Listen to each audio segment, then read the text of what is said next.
Hello and welcome to Channel's Book Club. My name is Olakunle Kasumu, and it's great to be on the show where we discuss all things books. It's a season of book festivals, not just in Nigeria, across the world. So many interesting book festivals, book events going on at this time. One of our favorites is one that focuses entirely on children. The only one that focuses entirely on children in Nigeria. Well, the only major one out there. Akada Book Festival is a time when kids get together and just enjoy the literary world and, of course, arts. We were there. Enjoy this.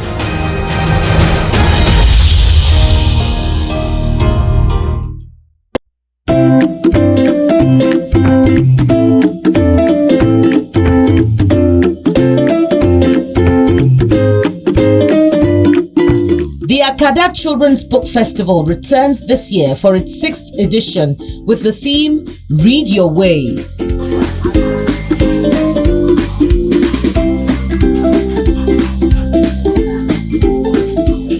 The festival, which aims to promote a reading culture in children, showcases a variety of literature for children of all ages.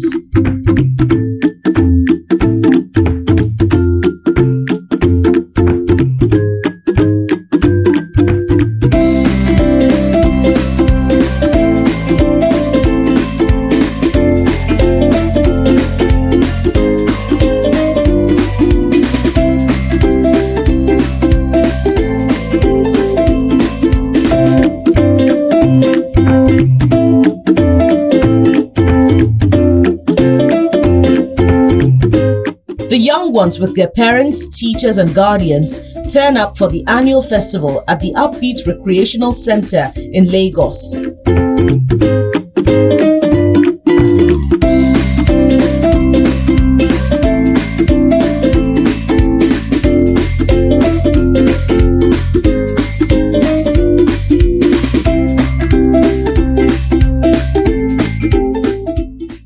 Books it is. But there are many exciting side activities happening simultaneously to educate, entertain, and engage participants.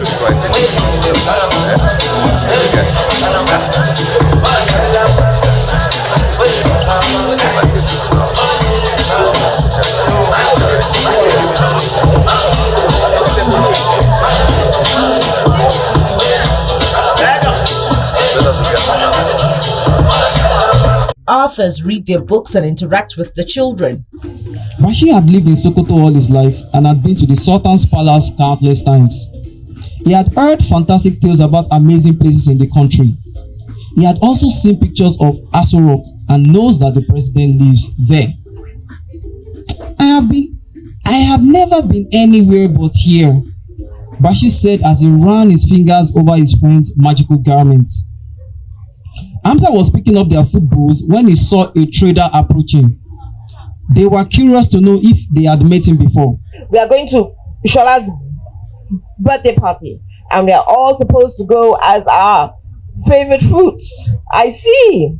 And which did you choose? Because you both look the same to me. Oh, Daddy laughed Aduni. I'm going as a mango. And I'm going as a pineapple, said Anike. See. My dress is a bit more yellow than what Aduni is wearing. Ada got through the ticketing office at the gate and scanned around for the most interesting frame to use. She ran to the empty slide, carefully going up the ladder to get to the top. After sliding down, she went on to use the swing set. She was so thrilled that she didn't realize how high she was swinging until she heard her mom's voice warning from the park bench where she sat. She had been calling for a while now with him. Ada, be careful now, or else, she yelled. Ada knew what that meant. The day's visit would be called off, and there wouldn't be any more playtime. Up on the main stage, children talk about their favorite books during the book chat sessions. So in this book, Anna goes during Christmas to see her grandmother. I have a feeling that Anna is a very adventurous person. Am I right? Yeah, she likes to sing. She likes to sing? Yeah. Does she create like any Christmas carols for her Yes, grandmother? this is one of them. Ooh, do you know the song? Can you sing it? No. Do you know what we're gonna do now? we're gonna pretend like we wrote this song for Anna. So let's try and sing it any way we can. Let's just sing it anyhow. We'll create a new song. We know the lyrics, right? So we'll sing it anyhow we like. Come on, let's sing. Several vendors are present with many books, toys, puzzles, and Montessori items on display.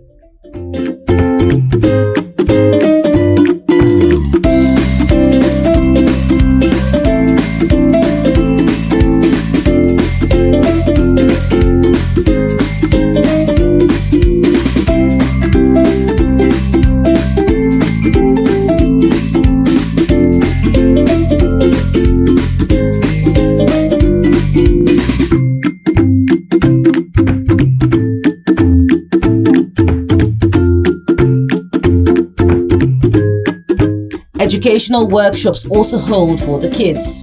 Your parents will nominate somebody else in case they are not around so that you can remember their phone numbers. Then we must know our school address, because sometimes when some people are lost and they get confused, they might not remember some of those things. But if you know the name of your school, people can then get you. These are the securities you must know, and you must understand how to use these things. You must understand when to use them. You must understand who you need to say these things to. It is not everybody. I might look like a friendly person here, but I don't want to know your home address because you don't know me. Other fun activities include pop-up library where the children can read from a selection of books, face painting, and a sensory play area for arts and crafts.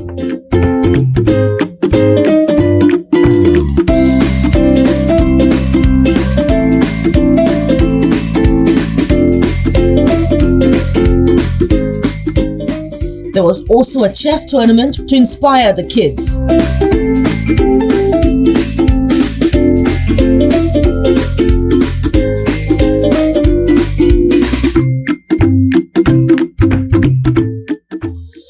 And of course, who doesn't like dancing?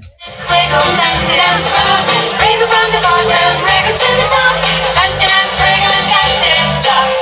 now this one is going to be very personal.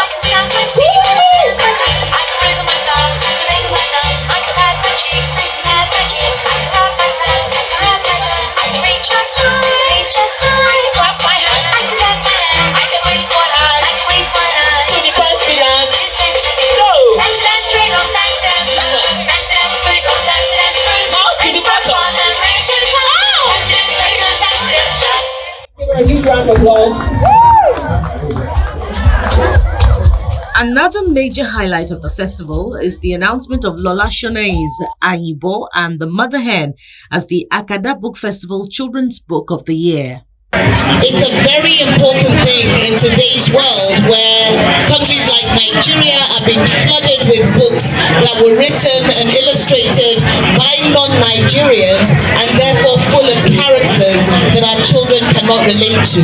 We have a duty to write for those children and to ensure that every child is represented, not just middle-class children, but also children who come from humble backgrounds, children who are feeling the real struggles of what it means to exist and to survive in today's Nigeria. Participants give their thoughts on the book festival. I think it's a great way to emphasize that reading is still an integral part of their growth and, their development.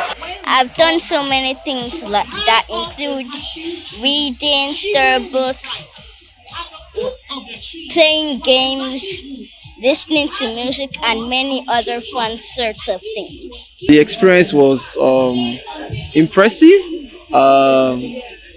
I was very happy to see a lot of children come out and express themselves. So many books like a Sophia, Frozen, which I like. I've even seen a teenager book for girls, and I've tried them and they are so lovely to read. Actually a great stay. I'm actually enjoying it, and I can see other children playing and reading books and doing activities, and it's actually making me very, very happy and comfortable here. Being in this place, seeing all the children explore all the different things, especially seeing books from different points of view, from point of view of fun, arts and craft, science, stories, technology, even math. This is really, really amazing. The convener of the Akada Children's Book Festival, Olubunmi Aboderin Talabi, has organized organized this event for 6 years.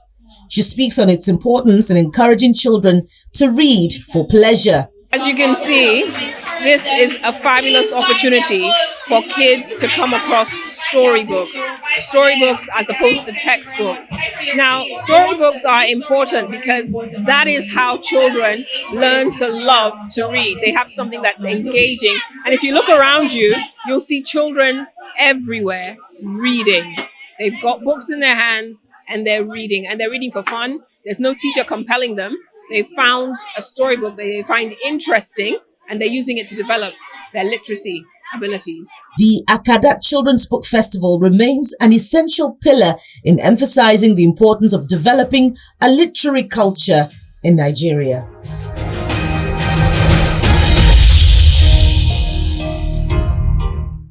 The kids had so much fun.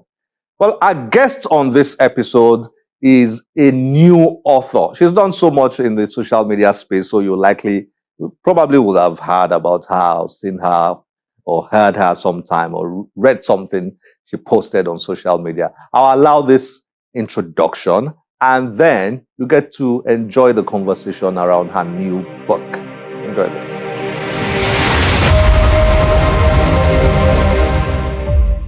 Mariam Bakre, also known as Mori Koko, is a full-time digital creative, actress, filmmaker, and author. Mariam is a graduate of mass communication from Babcock University. She has been featured on CNN as a force to be reckoned with in the content creation space in Nigeria, as she boasts of a following of over 270,000 across all social media platforms.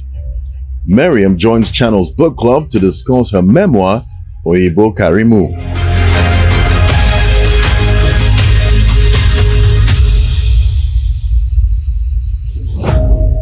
Mariam, nice to have you on Channel's Book Club. Thank you. I'm so excited to be here. It's great to have you here.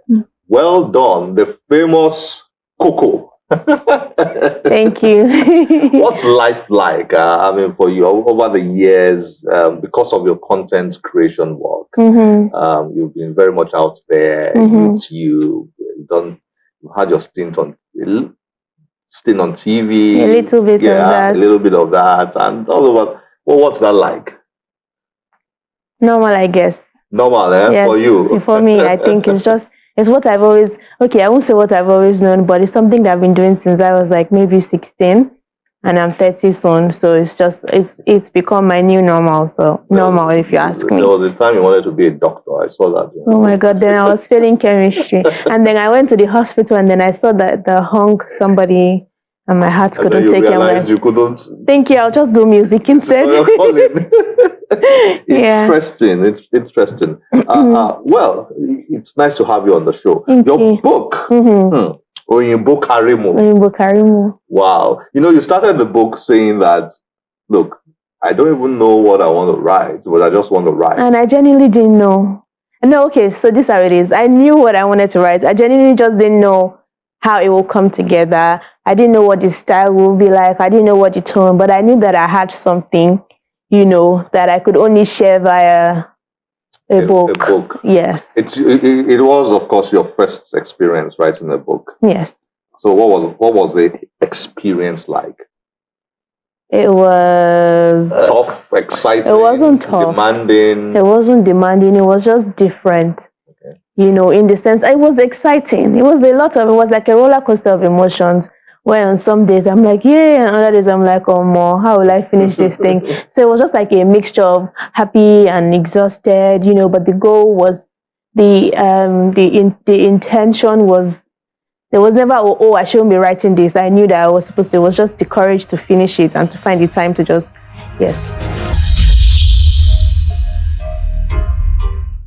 Before we dig into this, into your book, which I have to say that I found very fascinating. Thank you.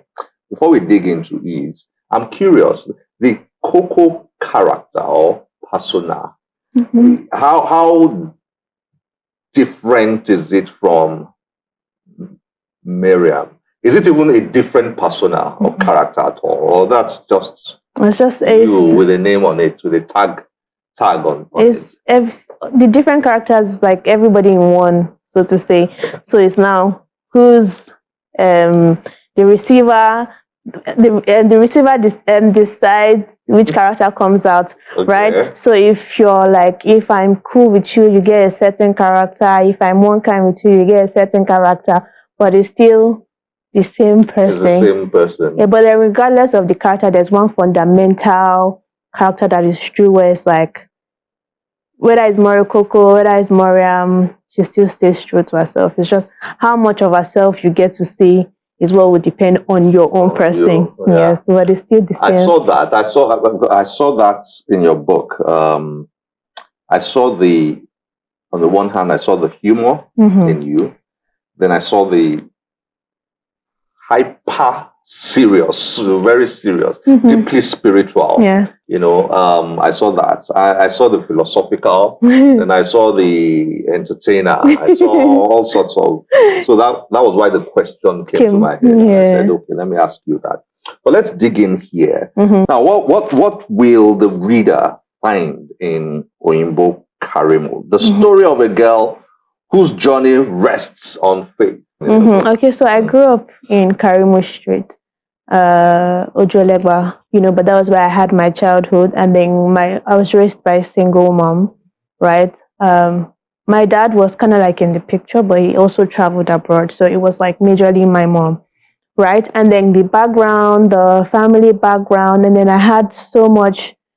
So it was like I was in a small place, but I had so much. I had a big dream.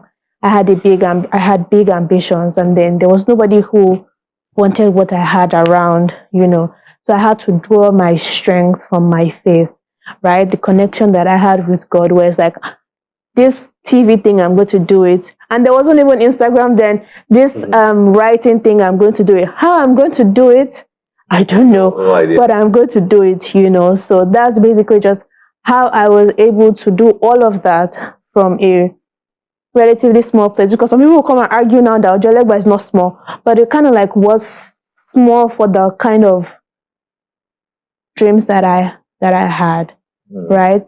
So it was just, how was I able to do all these things, even though I kind of grew up in a place that had the opportunity to limit my mind.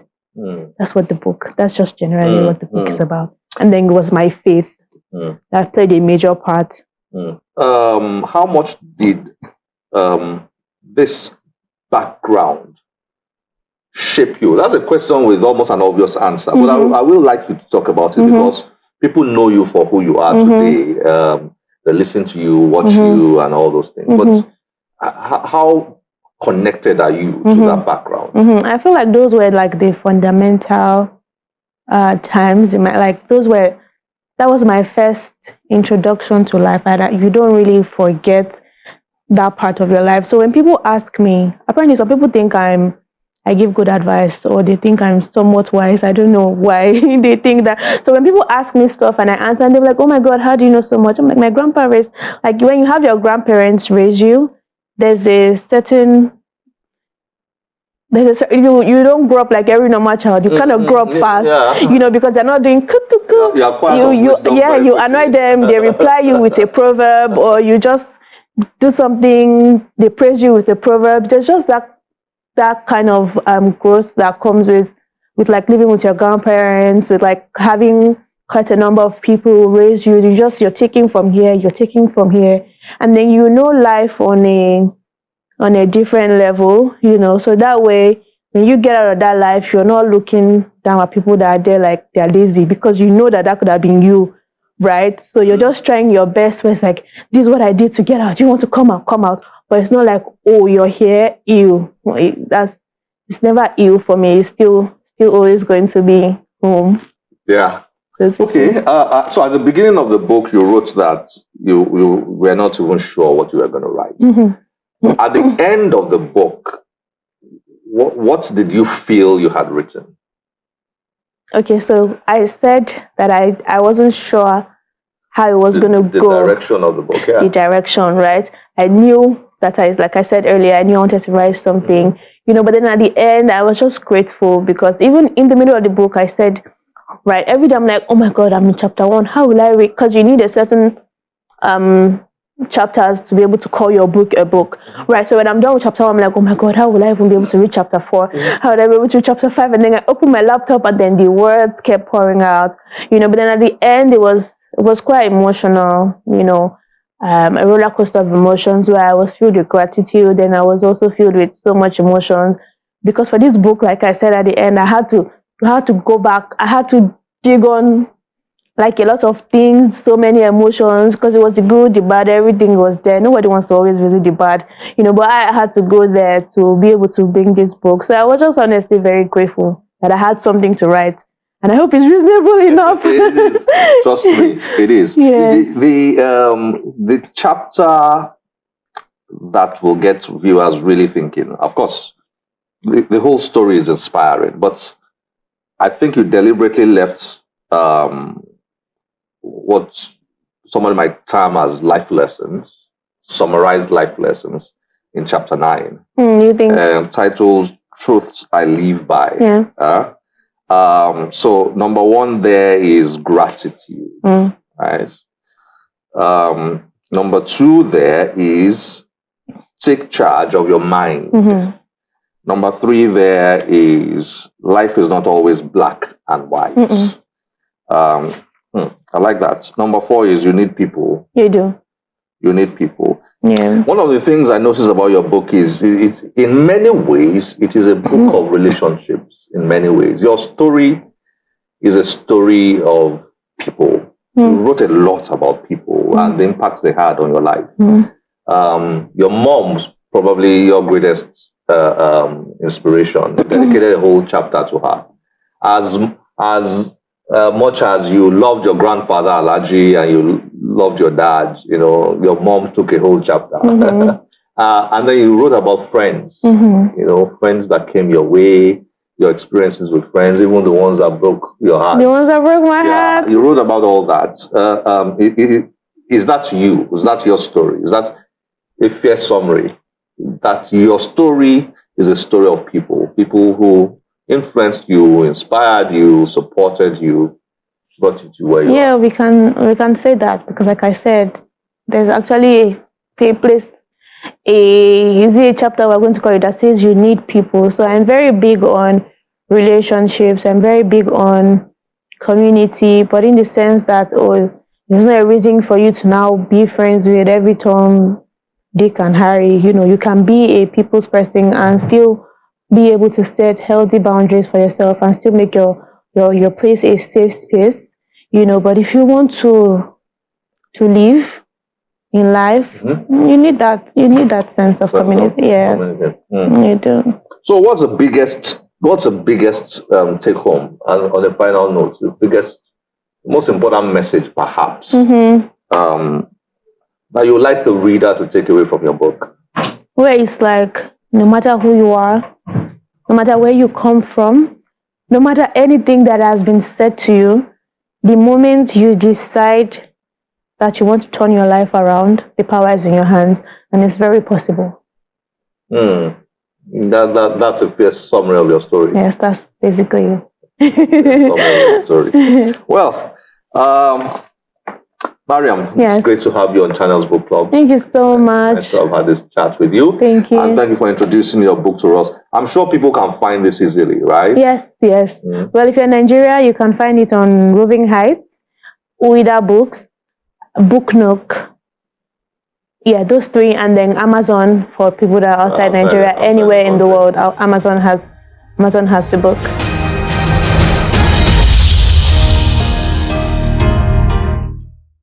Mariam is doing so much out there, and her book is quite compelling.